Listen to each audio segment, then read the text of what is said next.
सुप्रभात कक्षा द्वितीय बच्चों, विषय आपका हिंदी व्याकरण। तो चलिए आप भी अपनी अनुपम हिंदी व्याकरण पुस्तक खोल लीजिए और साथ ही साथ अपनी हिंदी की कॉपी भी खोल लीजिए। तो देखिए बच्चों, हमने इसमें आपके पहले अध्याय में भाषा के बारे में अध्ययन किया और आज हम भाषा के विषय में भाषा के रूप, भाषा के प्रकार अपनी कॉपी में लिखेंगे। तो चलिए आप भी अपनी हिंदी की कॉपी खोल लीजिए और देखिए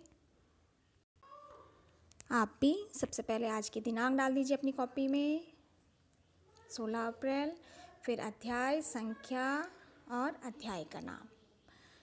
भाषा लैंग्वेज है आपके प्रथम अध्याय का नाम। फिर हम लिखेंगे भाषा के बारे में। तो देखिए यहाँ पे भाषा के माध्यम से ही हम अपनी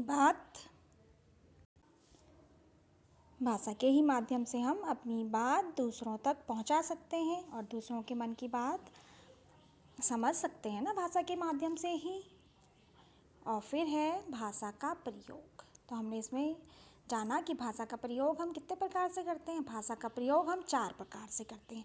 पहला बोलकर, किसी भी बात को हम बोलकर बताते हैं ना एक दूसरे को। फिर लिखकर, और लिखकर भी हम अपने मन के भाव व्यक्त करते हैं, और पढ़कर भी, और सुनकर। तो इन चारों तरीकों से हम भाषा का प्रयोग करते हैं। फिर है भाषा का रूप। तो काइंड्स ऑफ लैंग्वेज, भाषा के रूप हैं। भाषा के 2 रूप होते हैं।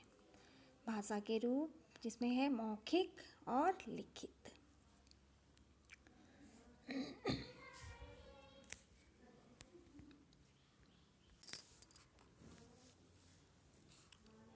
और इसमें मौखिक और लिखित भाषा में देखिए आप, मौखिक भाषा में है आपका बोलना और सुनना।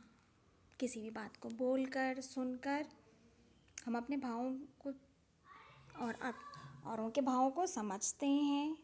तो ये क्या है, भाषा के मौखिक रूप है। बोलना और सुनना भाषा का मौखिक रूप कहलाता है। तो आप अपनी कॉपी में इस तरह से लिखेंगे कि बोलकर तथा सुनकर मन के भावों को समझना भाषा का मौखिक रूप कहलाता है। जैसे कविता बोलना तथा सुनना, फ़ोन पर बात करना। फ़ोन पे हम क्या है, किसी के हाल समाचार सुनते हैं ना और अपनी बात बताते हैं। तो इस तरह हम बोलकर अपने भाव व्यक्त कर रहे हैं मौखिक भाषा में। फिर है लिखित भाषा।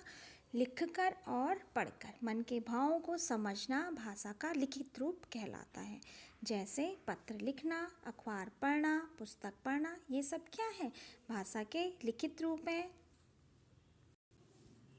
तो इस तरह बच्चों आज आप अपनी हिंदी व्याकरण की कॉपी में भाषा का प्रयोग 4 प्रकार से, बोलकर, लिखकर, पढ़कर और सुनकर। और फिर भाषा के रूप, मौखिक रूप और लिखित रूप, इन्हें अपनी कॉपी में साफ राइटिंग में सुंदर सुंदर लेख में लिखने का प्रयास करेंगे। तो चलिए बच्चों आज ये कार्य कर लीजिए। धन्यवाद।